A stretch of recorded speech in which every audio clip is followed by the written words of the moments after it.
সকালবেলা ঘুম থেকে উঠে দেখি আমার বেড সাইডে রাখা ফুলগুলো একদম নষ্ট হয়ে গেছে। এজন্য বাইরে আসলাম নতুন কিছু ফুল নেওয়ার জন্য। তো এখানে আমি কেয়ারফুলি সিজার দিয়ে ফুলটা কাটতেছি।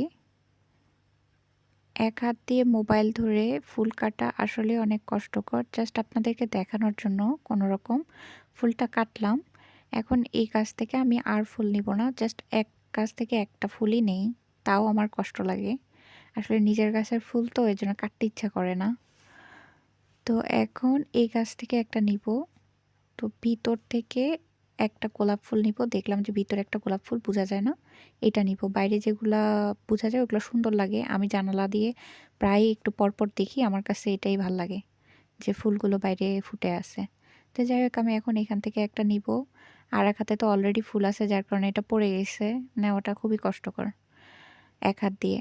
তো যাই হোক এখন এখান থেকে ফুল নিয়ে আমি এগুলা বাসায় নিয়ে আসলাম। এই তো দেখতে পারতেছেন আমার বেড সাইডের ফুলগুলা একদম নষ্ট হয়ে গেছে। এখন আমি আস্তে, আস্তে এটা কেটে ফেলে এইখানে ডালগুলো রেখে দিব। কারণ ডালগুলো এখনো তাজা আছে দেখতে পারতেছেন।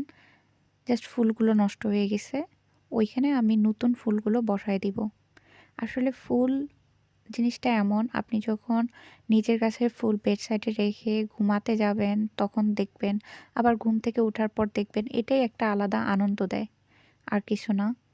তো কেমন হইলো আমার এই ফুল সাজানোগুলো আমাকে কিন্তু জানাবেন। আমার কাছে তখনই খুব ভাল লাগে যখন আপনারা কমেন্ট করে জানান যে ভিডিওটা কেমন লাগলো। অবশ্যই কমেন্ট করে জানাবেন আমার ভিডিওগুলো কেমন লাগে। তো সবার জন্য দোয়া থাকলো। খোদা হাফেজ।